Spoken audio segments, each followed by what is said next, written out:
Blessed day, everyone. Today, we would like to continue with our study in the book of Galatians. So we all know that Galatians is written by Paul, and it is also founded by Paul during 49 AD.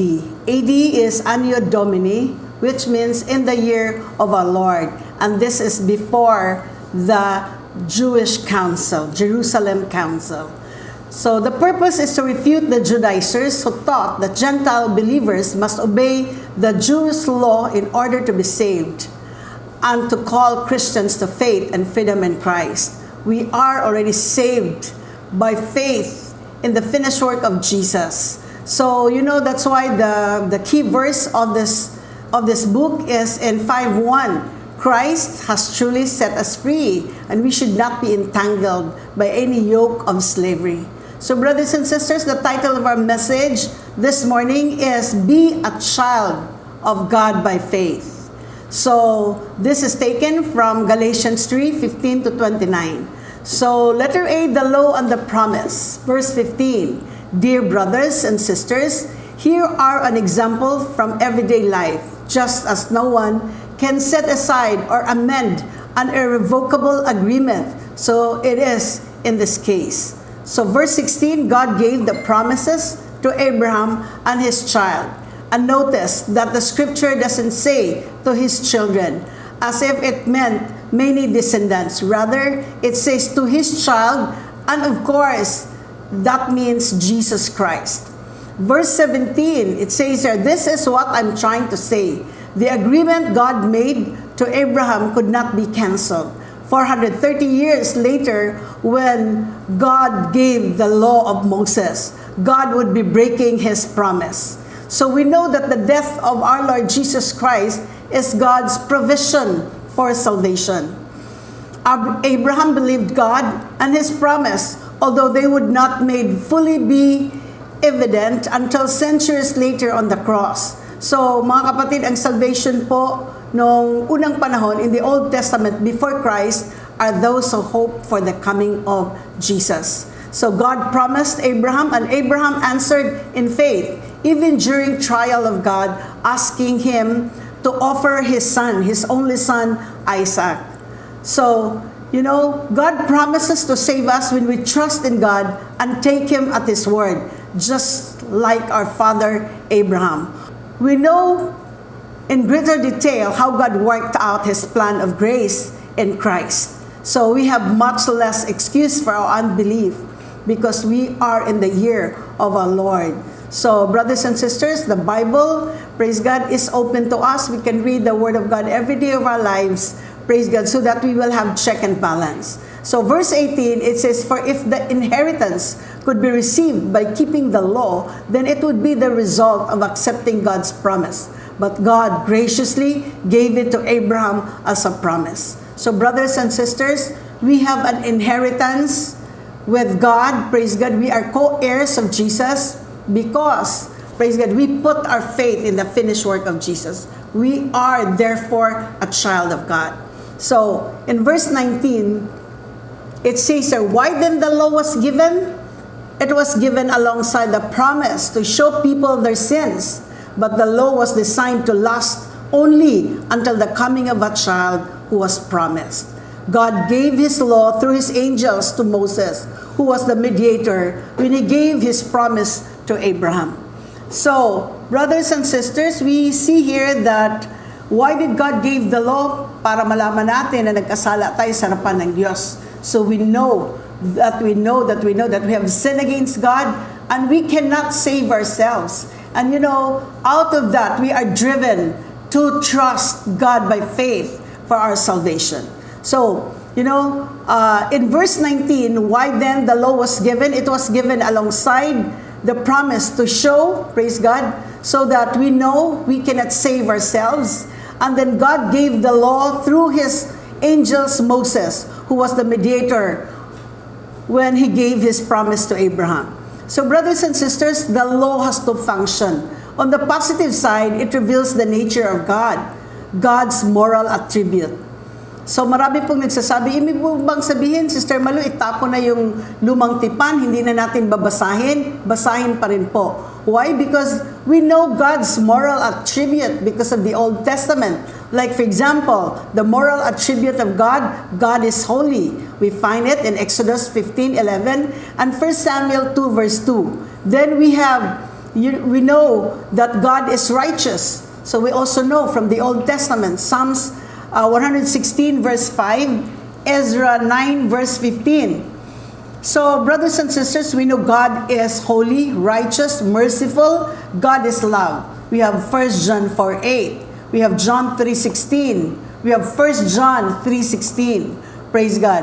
We know that God is faithful. Praise God, from the passage of the Old Testament in Deuteronomy 7 verse 9. And then we know the will of God. And you know, some of the Old Testament teachings show us how to live.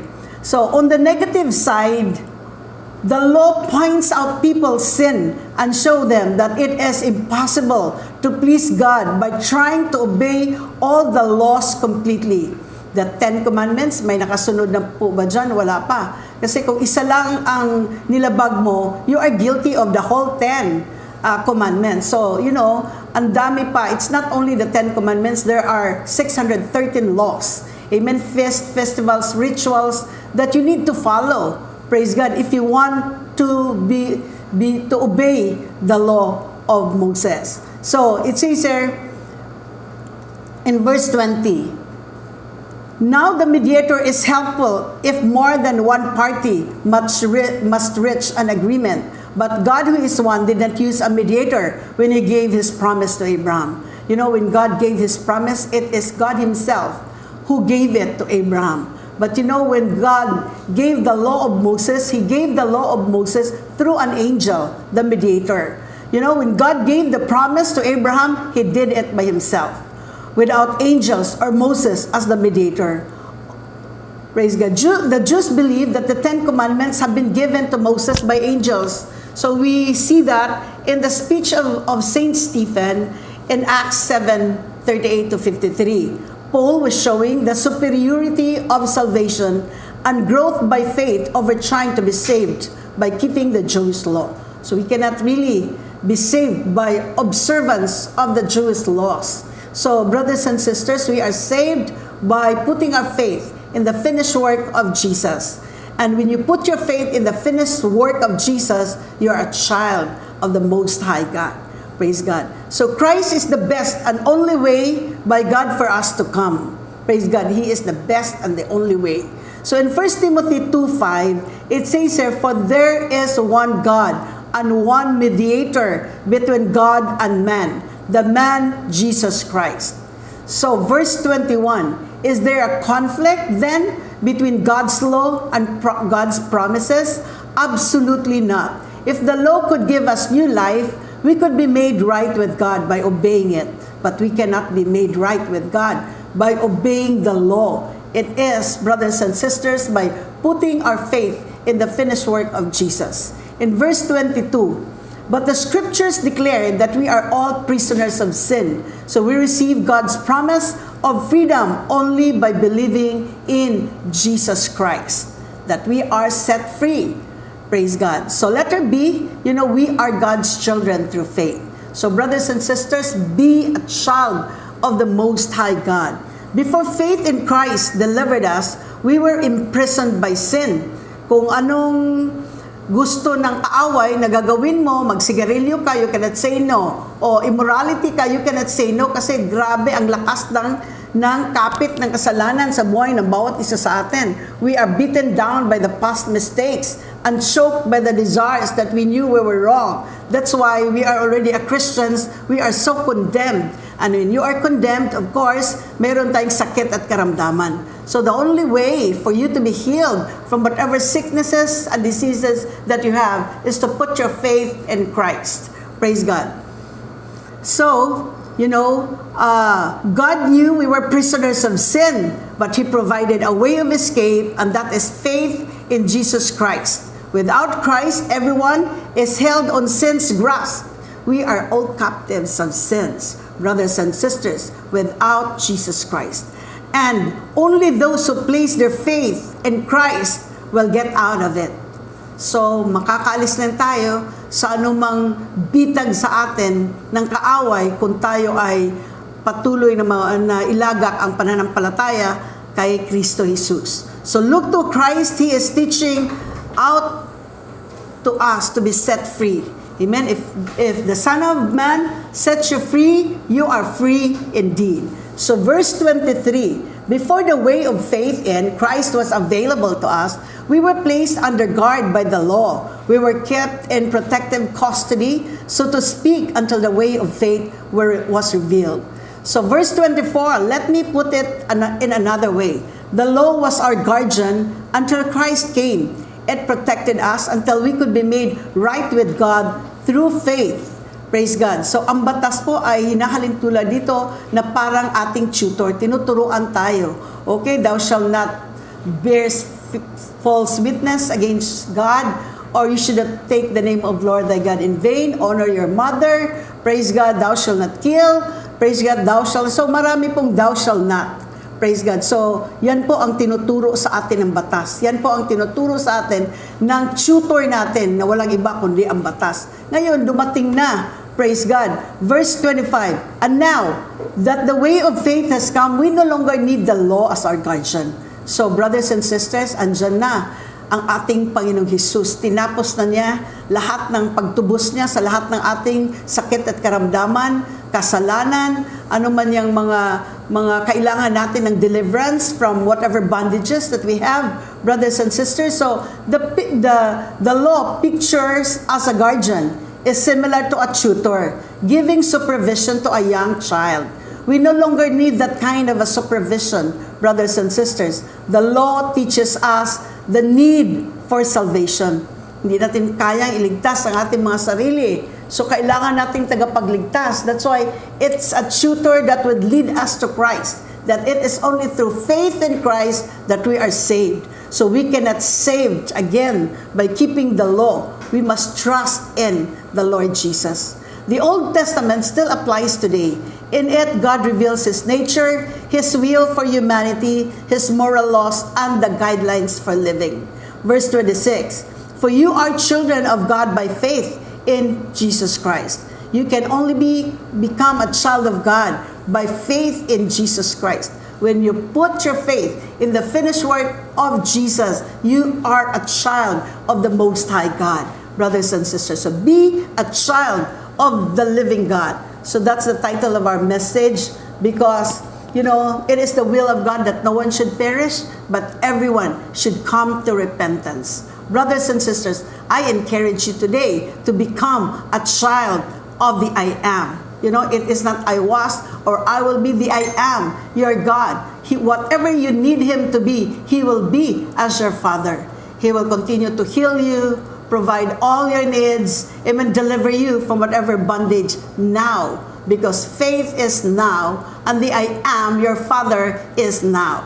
So verse 27, it says, and all who have been united with Christ in baptism have put on Christ, like putting on the new clothes. Brothers and sisters, dati, praise God, ang suot-suot natin ay lumang pagkatao natin that is characterized by galit, puot, sama ng loob, at hindi pagpapatawad. But brothers and sisters, in 2 Corinthians 5:17, that you are in Christ. All things, old things, lahat ng mga lumang bagay ay nakaraan na, tapos na. Amen? All things are passed away. Behold, everything is new. And the newness of life is characterized by Christ in you, our hope of glory. So ano po ba? As Christ is, so are we in this world. Nagagalit ba si Jesus? No. Praise God. Nagtatanim ba ng galit ang ating Panginoong Jesus? Galit, puot, hindi pagpapatawad, kasakiman, hindi po. So as Christ is, so are we in this world. So in verse 28, it says, there is no longer Jew or Gentile, slaves or free, male or female, for you are all one in Jesus Christ. Most of the prayers of Jewish people, they will say in the morning as they wake up, Lord, I thank you that I am not a Gentile, that I am not a slave. Thank you that I am not a woman.